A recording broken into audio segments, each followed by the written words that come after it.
তো আগের ভিডিওতেই তোমাদেরকে বলেছিলাম যে আমাদের বাড়িতে কারা আসবে। তো কারা দেখতেই পাচ্ছ, আমার দিদি, জিজু আর দিদির মেয়ে মানে আমার মিমি, তিনজনে ওরা চলে এসেছে। তো আজ হচ্ছে 1 জানুয়ারি। ওরা হঠাৎ করেই ডিসাইড করে যে আমাদের বাড়িতে আসবে। অনেক দিন ধরেই ওর আসার কথা হচ্ছিল, কিন্তু হুট করে যে আসবে সেটা আমি জানতাম না। মানে আমাকে পরে বললো, সব বেলার দিকে বললো কি যে বোন তোদের বাড়ি যাবো, প্রবলেম আছে। আমি বললাম কেন, প্রবলেম থাকবে কেন? বলছে না হঠাৎ করে বলছি তো। আমি বললাম না না চলে আয়, খুব মজা হবে, যেহেতু 1 জানুয়ারি আর সাথে তোরা আসবি, তো তোর কোনো কথাই নেই, মানে প্রচণ্ড মজা করবো একসাথে। এমনিতেও এখন কেউ আসে না, মায়েরও শরীর অসুস্থ হওয়ার কারণে প্রায় 1 বছর হয়ে গেল মা আমাদের বাড়িতে আর আসে না। তো ভালো লাগে না, একদমই ভালো লাগে না, একঘেয়েমি জীবন, সত্যি আর ভালো লাগে না। তো দিদিরা আসার কারণে কিন্তু এই 1 জানুয়ারিটা বেশ ভালোই কাটছিল। বাবুও খুব আনন্দ করছিল মিমির সাথে। আর দেখতে পাচ্ছ আমাদের ঘরে বসে, আসলে ও ঘরে টিভি চলছে আর মিমি ঠিমি খুবই দুরন্তপনা করছে, টিভি তো কেউ দেখবে না, যার কারণে সবাই কিন্তু আমরা এই ঘরেই বসে আছি। আর একটু পরে মাও চলে আসবে। মাকে আমি ডাকছিলাম যে মা এই ঘরে আসো, সবাই মিলে একসাথে বসে। আর এই ঘরের বিছানাটা বড়, তো তাই সুবিধাও হয় একসাথে সবাই মিলে বসতে। আর ও ঘরের খাটটা ছোট, সবাই মিলে একসাথে কিন্তু বসা যায় না খাটের মধ্যে, তাই এই ঘরেই ছিলাম। আর মাকেও ডেকে নেবো, মাও আসবে একটু পরে। তো বাবু দেখতেই পাচ্ছ ওই একটা বেলুনের নিয়ে ওর নাকে সুড়সুড়ি দিচ্ছিলাম, সেটা নিয়ে কিন্তু ও আবার আমার নাকে, আমার দিদির নাকে, সবার নাকে সুড়সুড়ি দিচ্ছে। মানে ও ভাবছে আমাকে সবাই দিচ্ছে তো আমিও দিই। তো আমি একটুখানি ওর সাথে খুনসুটি করছিলাম, আর তাই দেখে দিদিরা বলছিল তুই যে ওকে চটকাস আর কাউকে চটকাতে লাগবে না। আমি বলছি হ্যাঁ দাঁড়া, এখন ছোট আছে, একটু আদর করে নিই, বড় হলে ও তো ছেলে, ওকে কি আর আদর করতে পারবো? তাই যতটা মনে কোনো আক্ষেপ না থাকে সেই ভেবে ওকে আদর করে নিই। আর দেখতেই পাচ্ছ কীভাবে ও সমানে আমার নাকে ওটাকে সুড়সুড়ি দিচ্ছে, এত বদমাইশ। যেহেতু আমরা ওকে দিয়েছি, ও কিন্তু তার প্রতিশোধটাই তুলছে। তো যাই হোক, সবাই মিলে অনেক মজা করছিলাম, খুব আনন্দে ছিলাম। জানো তো 1 জানুয়ারির দিনটা এখনও পর্যন্ত মনে কোনো দুঃখ ছিল না। ভাবছিলাম যে সত্যি 2024টা হয়তো জীবনে অনেক ভালো কাটবে, যার ফার্স্ট দিন এত ভালো যাচ্ছে, হয়তো পরবর্তী দিনগুলোও খুব ভালো কাটবে, কিন্তু ভাবিনি যে এমনটা হবে। Hello friends, good evening, welcome back to my channel Subarna shorts and vlog. আর ভিডিওটা যদিও বা গতকাল রাতে করা হয়ে গেছে, স্টার্ট করা হয়ে গেছে, ইন্ট্রোটা দিচ্ছি আজকের ইভিনিংয়ে এসে। তো চলো এখন একটু চা করব, দিদিরা আছে, দিদিরাকে আমরা কেউ বাড়ি যেতে দিইনি, জোরজাবস্তি রেখে দিয়েছি। তো সেই কারণে একটু চা বসাবো। আর জানো আমরা বিকেলে কেউ চা খায় না, খুব ভুলবশত খায়। তো দিদিরা যেহেতু আছে, চলো একটু চা বানিয়ে নিই। জিজুও আছে, চা খাবে সবাই, আর আমরাও একটু চা খাবো। তো চলো ভিডিওটা স্কিপ না করে কন্টিনিউ দেখতে থাকো। তো এই যে দিদিকে চা করে দিয়ে এসেছি আগে, তারপরে আমার মায়ের আর জিজুর। আসলে দিদি কিন্তু আমাদের মিষ্টি কম খাই চায়, যার জন্য দিদিরটা আগে করে দিয়েছি, তারপরে এখন এই আমাদেরটা বানিয়ে নিয়েছি মিষ্টি বেশি দিয়ে। তো এটা হলো 2 জানুয়ারির ভিডিও। তো এই দিনটাও দিদিরা ছিল, অনেক জোর করে ওদেরকে রেখে দিয়েছিলাম, ওরা চলে যেতে চাইছিল। তো এই পর্যন্ত সবাই খুব আনন্দ করে কাটিয়েছি। কিন্তু শুরু হলো 2 জানুয়ারি রাত্রে যখন খবরটা পেলাম মায়ের রিপোর্টের ব্যাপারে। তো মায়ের রিপোর্টে কি বেরিয়েছে সেটা আমি এই মুহূর্তে তোমাদেরকে বলবো না, সময় হোক নিশ্চয়ই সবাইকে বলবো। সত্যি বলছি, বললে বিশ্বাস করবে না, আমার কিচ্ছু ভালো লাগছে না। আমার এই ভিডিওটা যে করছি, তোমরা তাহলে বলবে মানে ভিডিও কেন করছো, ভালো লাগছে না। সত্যি বলছি, আমার ভিডিও করার একটুকু ইচ্ছে পর্যন্ত নেই, কিন্তু কেন করছি জানো তো?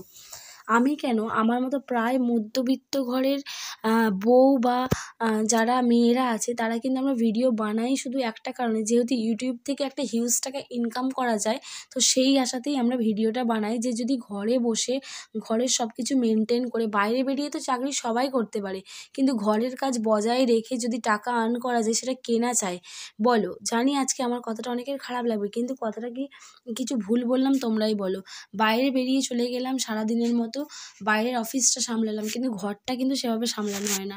আর আমাদের মতো মধ্যবিত্ত বাড়িতে আবার যদি ছোট বাচ্চা থাকে, তো তাকে ফেলে রেখে যাওয়াটা হুট করে সম্ভব হয় না। তাই মনে হয় যে ঘরে বসে ঘরের সমস্ত কাজ করার সাথে সাথে যদি আমরা টাকা আর্ন করতে পারি, আর যেহেতু আমরা জানি এটা এখন বর্তমানে সবাই করছে, আর এটা থেকে একটা হিউজ টাকা ইনকামও করা যায়, তো সেই কারণে আমি বা আমার মতো আরও যারা মধ্যবিত্ত ফ্যামিলির বউ বা মেয়েরা আছে বা ছেলেরাও আছে, সবাই আমরা চেষ্টা করি কি এটা থেকে কিছু একটা আর্ন করার। আর আমার আর্ন করানোর পেছনে যদি বলো, হ্যাঁ আমার অর্থের অভাব, না আমার অর্থের অভাব নেই। আমার স্বামীর হয়তো যা টাকা আছে তা দিয়ে হয়তো সবটা চলে যাবে, কিন্তু বিশ্বাস করো আমি তো একটা মেয়ে, আমার মনে হয় কি আমার নিজের ইনকামে যদি আমি কিছু করতে পারি তো তার থেকে খুশি আর কিছু নেই। কিছু করতে পারার মানে হচ্ছে আমার মা বাবার যেহেতু কোনো ছেলে নেই, তো আমার মনে হয় আমি নিজে যদি ইনকাম করতে পারি তাদের আজকে আর কোনো কষ্ট থাকবে না, তাদেরকে দেখাশোনার সমস্ত দায়িত্বটাই আমি নিতে পারবো। তাদেরকে দেখার হলে আমার বরের কাছে আমাকে হাত পাততে হবে না যে কী গো এই টাকাটা আমাকে দাও, আমার মাকে দেবো বা বাবাকে দেবো।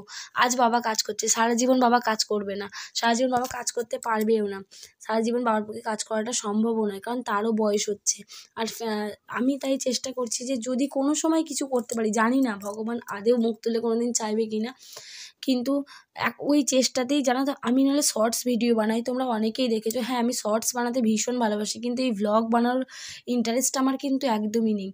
বা এটা বানানোর পেছনে একটাই কারণ, শুধুমাত্র ওয়াচ টাইমটা বাড়ানোর জন্য। ওয়াচ টাইম না বাড়ালে তোমরা অনেকেই জানো যে এই ইউটিউব থেকে আর্ন করা যায় না, শুধু সাবস্ক্রাইবার দিয়ে কিছু হয় না, ওয়াচ টাইমটাও লাগে, যার জন্যই এই ভ্লগ ভিডিওটা বানানো।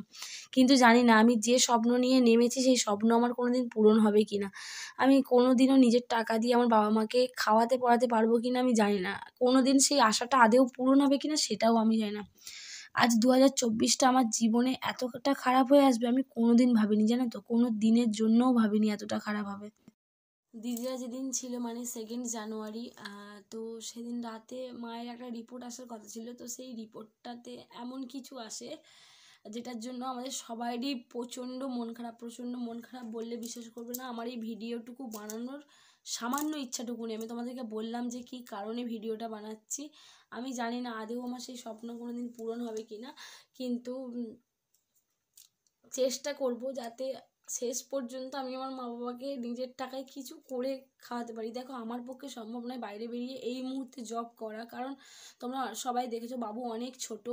আর আমি চাই না এই সময়টা, হ্যাঁ আমি চাইলেই হয়তো ওকে আয়ার কাছে রেখে আমি আমার কাজ করতে পারবো বাইরে গিয়ে, কিন্তু আমি চাই না যে ও এই সময়টা ওর মা বাবার ভালোবাসাটা না পাক, চাই না যে ও যে মাতৃস্নেহটা এই সময় ওর পাওয়ার কথা, আমি চাই না যে ও সেটা হারাক, ও সেটা না পাক। তাই আমি চাই ও বড় হোক, ও এক সময় না এক সময় বড় হবে, চাকরি করার সময় অনেক পাবো, কিন্তু ওর এই ছোটোবেলায় ওকেই যে ভালোবাসাটা দেওয়ার সময়টা না, এটা তো আর জীবনে ফিরে আসবে না, ও তো আর কোনোদিন ছোটো হয়ে যাবে না, যত দিন যাবে বড়ই হতে থাকবে। তাই ওর ভালোবাসাটা যাতে কোনো খামতি না থাকে সেটা বজায় রেখে, আর দেখো ওর বড় হতে এখন অনেকটাই সময় লাগবে, যেহেতু সবাই 2 ইয়ার্স কমপ্লিট করলো, তো ও যতক্ষণ না ভালোভাবে বড় হচ্ছে নিজেরটা সব কিছু করতে পারছে, আমি ততক্ষণ কোনো জব করতে পারবো না। তাই আমি চেষ্টা করছি ঘরে বসে যদি কিছুভাবে আর্ন করা যায়। আর যদি বলে আর্ন কেউ স্বভাবে করে কেউ অভাবে করে, হ্যাঁ আমার অভাব নেই, কিন্তু আমার স্বভাব হচ্ছে কি নিজের মা বাবাকে একটু দেখা। আমার কোনো ভাই বোন মানে ভাই নেই, দিদি আছে তারও বিয়ে হয়ে গেছে, তো সেভাবে মাকে দেখার মতো কেউ নেই। আর যদি বলি জামাইরা আছে, হ্যাঁ জামাইরা করবে, কখন করবে, আমি কেন হাত পাতবো তাদের কাছে।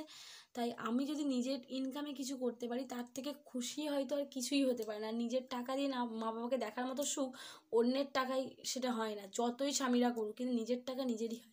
তো এই চেষ্টাতেই আমি শুধুমাত্র ভিডিওটা বানাচ্ছি। বললে বিশ্বাস করবে না আমার এই ভ্লগ ভিডিও বানাতে একদমই ভালো লাগে না, কিন্তু তোমরা অনেকেই জানো যে ওয়াচ টাইম না বাড়ালে শুধু সাবস্ক্রাইবার দিয়ে কখনো ইউটিউবে টাকা আর্ন করা যায় না, আরও অনেক রকম সমস্যা আছে। আমি আদেও জানি না আমার এই প্রবলেমগুলো কোনোদিন সলভ হবে কি না, বা আমি কোনোদিন ইউটিউব থেকে আর্ন করতে পারবো কি না, কিন্তু হ্যাঁ আমি চেষ্টা চালিয়ে যাব, আমি কোনোদিন হাল ছাড়বো না, কারণ এটা যেহেতু আমি আমার সংসারের সমস্ত কাজ বজায় রেখে এই জিনিসটা করতে পারছি, তো আমি আমার হাল কোনোদিন ছাড়বো না, আমার চেষ্টা আমি কোনোদিন ছাড়বো না। তবু আমি দেখবো যে মানে কবে ভগবান আমার দিকে মুখ তুলে চাইবে, আমার ইচ্ছাটা পূরণ করবে। আর মা বাবাকে দেখার আগে আরও একটা বড় ইচ্ছা আছে, সেটা ভীষণই বড় ইচ্ছা। আমি সেই ফার্স্ট পেমেন্ট যদি আমি ইউটিউব থেকে পাই আমি সেই কাজটা আগে করবো, আর সেটা কী কাজ সেটা আমি এখন তোমাদেরকে বলবো না। যদি কোনোদিন ইউটিউব থেকে আমি আর্ন করতে পারি তো সেই ফার্স্ট পেমেন্ট দিয়ে আমি কী করব সেটা অবশ্যই তোমাদের সাথে শেয়ার করবো, আর তোমার সাথে দেখতেও পাবে। তো চলো আমি আজকে আর বেশি কিছু বলবো না, আমার মন ভীষণই খারাপ, আমি ভিডিও করার মতো অবস্থায় নেই, জোর জবরদস্তি ভিডিও করছি। তো আমি জানি না রেগুলার আমি যেমন একদিন ছাড়া একদিন ভিডিও দিয়ে আমি দিতে পারবো কি না সেটাও আমি জানি না, কারণ আমার মানে মুখ চোখ দেখে তোমরা বুঝতেই পারছো আমি একদমই ভালো নেই, আমি মেন্টালি পুরো ডিপ্রেসড হয়ে আছি, আমার কিছু ভালো লাগছে না। তো চলো বন্ধুরা, দেখতে পেলে আমি ইন্ট্রোটাও ভালো করে দিতে পারলাম না, আমি শুধু একটা কথাই বলবো কি তোমরা সকলে ভালো থেকো। আর আমার সাথে যেটা হচ্ছে যেন কারোর সাথে না হয়, আমি এইটাই ভগবানের কাছে প্রে করব। তোমরা সবাই ভালো থেকো, যে যার ফ্যামিলি নিয়ে অনেক অনেক হ্যাপি থেকো। আর 2024টা আমার সাথে হয়তো খারাপ গেছে, কিন্তু তোমরা সবাই যেন অনেক অনেক সুস্থ থাকো, অনেক ভালো থাকো, এটাই প্রে করব। আর তোমরা শুধু এইটুকু প্রে করো আমার মা যেন ভালো থাকে, মা যেন সুস্থ থাকে, আমি কোনোদিন যেন নিজের ইনকামের টাকায় আমি আমার মাকে খাওয়াতে পারি। আমি আর কিচ্ছু চাই না, কিছু না। চলো আমি আজকের ভিডিওটা এখানেই স্টপ করলাম।